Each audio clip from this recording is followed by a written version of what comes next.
क्या क्या हुआ इसको? लॉक करके दे दिया।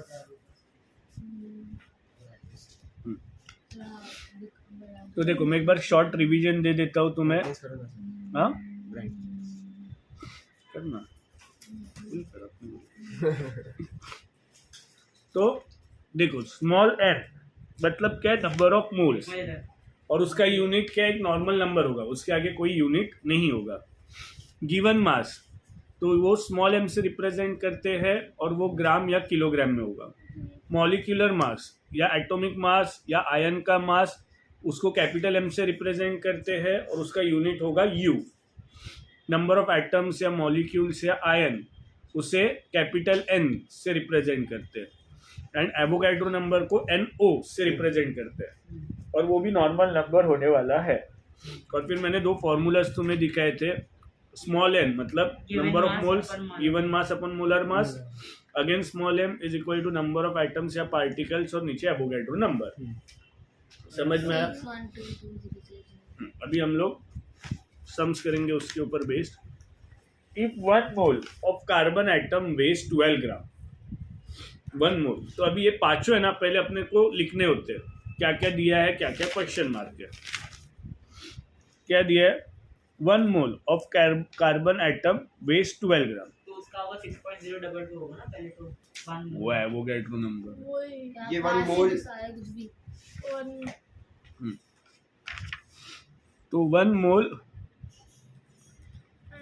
Is 12 equal gram. To 12 gram. 12 gram. मतलब ये तेरे को वेट दिया हुआ है, गिवन वेट। किधर गया वो? क्या बरबर बंद होता है।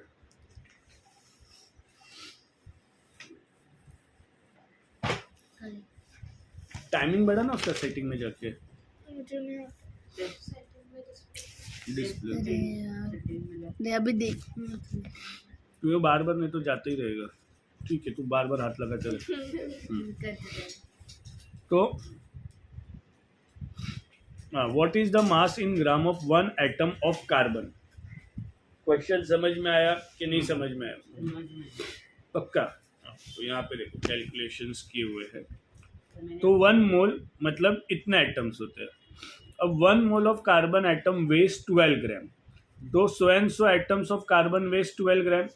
तो वो लोग ने 1 एटम पूछा है, तो क्रिस मतलब क्रॉस मल्टीप्लाई करो या फॉर्मूलाज में तुम्हें डालना है, वैसे फॉर्मूलाज से बताओ तो तुम्हें इजी पड़ेगा। फॉर्मूला से बता। हाँ 12 अपॉन पहले अपने को क्या क्या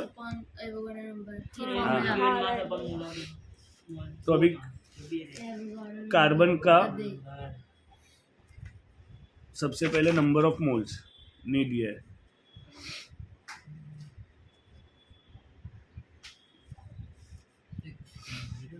क्या हुआ इसको? फिर गिवन मास दिया है 12 gram. 12 grams. What is the mass in gram of 1 atom? नहीं, ये एक्चुअली फॉर्मूला से होगा ही नहीं। फॉर्मूला से होगा ना। क्या फॉर्मूला से फॉर्मूला से होगा मतलब सेकंड वाले फॉर्मूला से हो सकता है ना। क्या? गिवन मास एवोगैड्रो नंबर है ना, हो सकता है ना। हाँ, उससे भी हो सकता है। तो सेकंड फॉर्मूला से करते हैं अपन। तो अपने को सेकंड फॉर्मूला से भी कैसे होगा? 12 ग्राम अपॉन एवोगैड्रो नंबर। अरे अपने को नंबर ऑफ पार्टिकल्स किधर दिए है? ये देखो इधर यही है। बता। और आपके बुक में भी यही दिया है। क्या? नहीं, वो नहीं, मैं देखता हूँ कुछ अलग दिख रहा हूँ। भैया नहीं मुझे समझा नहीं, ये समझेगा। अरे भाई मेरे, वो लोगों ने, तुम लोग सिर्फ ये साइड देख रहे हो, तुम लोग सिर्फ ये देख रहे हो number of particle upon Avogadro number, बराबर। बट यहाँ पे तुम्हें मोल्स फाइंड ही नहीं करना है। 1 मोल दिया हुआ है। मोल भी दिया हुआ नहीं है। दिया एक एटम का मास कितना है वो फाइंड करना है। ठीक है ना, मैं एक बार मैं खुद एक कॉन्सेप्ट एक्सप्लेन करता हूँ ना वापस। फंडा क्या है पहले तो ये समझो। What is atomic mass of carbon? 12 यार आप क्या कर रहे हैं? एटॉमिक मास है 12, यू लिखते हैं। अगर यहाँ पे जी लिख दिया तो ये हो जाएगा 1 मोल, 1 मोल बराबर।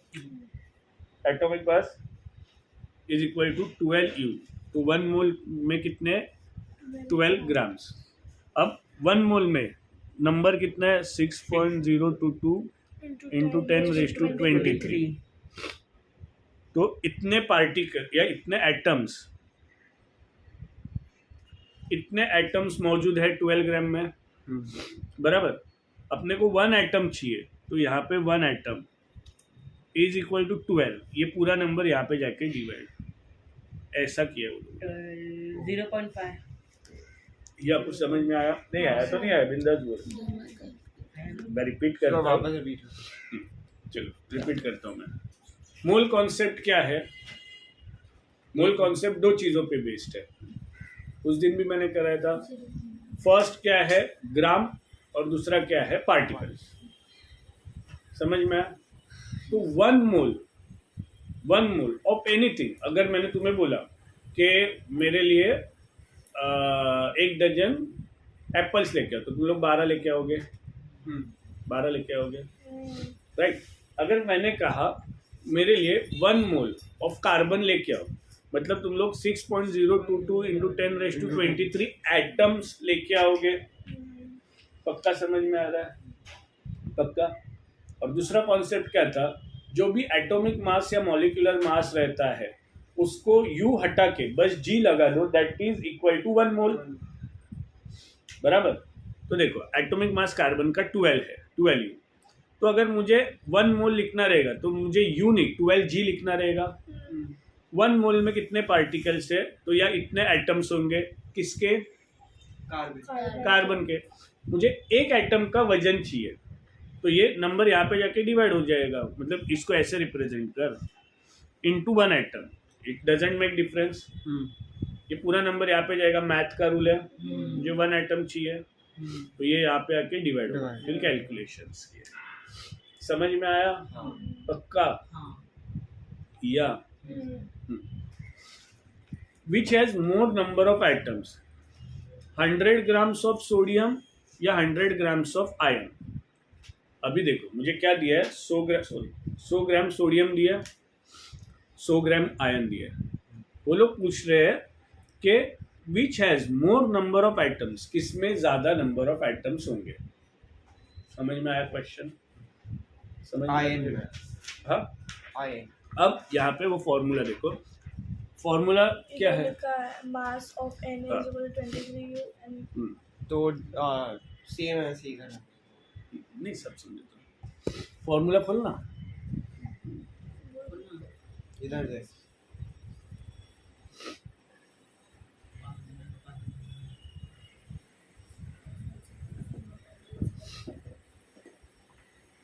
बोला है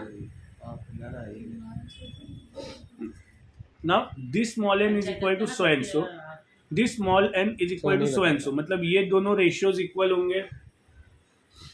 समझ में आया? मैं ये क्या बोला नहीं समझा। n is equal to 1/3, n is equal to 2/6। अब ये दोनों इक्वल है तो ये वाला पार्ट भी इक्वल होगा ना, समझी। समझा? अरे यार इरिटेशन सर है। आप मोबाइल ले लो। हाँ पासवर्ड ही हटा दिया, ठीक है। तो given mass upon molar mass is equal to number of atoms divided by Avogadro number, right. तो अभी गिवन मास कितना है, चलो पहले सोडियम का केस लेते हैं और यहाँ पे आयरन का केस लेते हैं। गिवन मास है 100, उसका एटॉमिक मास है 23। अपने को नंबर ऑफ एटम्स पता नहीं है, डिवाइडेड बाय एवोगैड्रो नंबर, ये यहाँ पे जाके मल्टीप्लाई होगा, divided by 23 is equal to number of atoms. Sir 2 लिखा है। फिर Fe के लिए 100 56 56 number of atoms 6. 6.02 into 10 raised. ये यहाँ पे जाके मल्टीप्लाई होगा डिवाइडेड बाय 56. अब एक नोटिस करो, ऊपर यहाँ पे सेम है. और यहाँ पे सेम है. अगर तुम लोग सेम नंबर को अलग अलग नंबर से डिवाइड कर रहे हो, तो जब तुम लोग बड़े नंबर से डिवाइड करोगे तो तुम्हें ऊपर छोटी वैल्यू मिलेगी. बराबर? मतलब समझो, ऊपर 100 है और नीचे 25 है. ऊपर 100 है और नीचे 75. इधर तेरे को आंसर मिलेगा 4. इधर तेरे नहीं 50 लेता हूँ. इधर तेरे को आंसर मिलेगा 2. बराबर? तो जब हम लोग ऊपर सेम नंबर है और नीचे अलग नंबर से उसे डिवाइड कर रहे हैं, तो बड़ा नंबर होगा तो वहाँ पे कम एटम्स होंगे या कम नंबर मिलेगा. तो यहाँ पे कम नंबर ऑफ एटम्स है यहाँ से, सर तो सोडियम के एटम ज़्यादा है कंपेयर टू आयरन के एटम. बस सर इतना ही सॉल्व करना है, आप बताना. एक्चुअली एग्जाम में तुम लोगों को टाइम मिले तो पूरा करो, नहीं तो ऐसा करके छोड़ोगे तो भी चलता है. तो पूरा में क्या लिखना है? फाइनल आंसर यहाँ पे कैलकुलेटेड आंसर है क्या? ये उधर कैलकुलेटेड आंसर है क्या? देख हाँ है ना 1.99 किसका बोल रहे हो? फर्स्ट का ही ना 1.99 into 10 minus 2. हाँ, यहाँ पे भी किया हुआ है.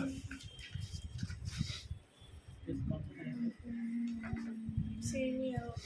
हाँ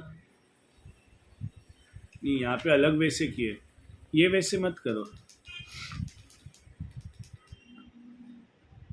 मैं काम करता हूँ, मैं तुम्हें अच्छे से फिजिकली सॉल्व करके लेके ला के दे देता हूँ. समझ में आया ये सब? चलो अभी टेक्स्ट बुक के समझ. सो बंद करो मुझे. टेक्स्ट टर्म्स ना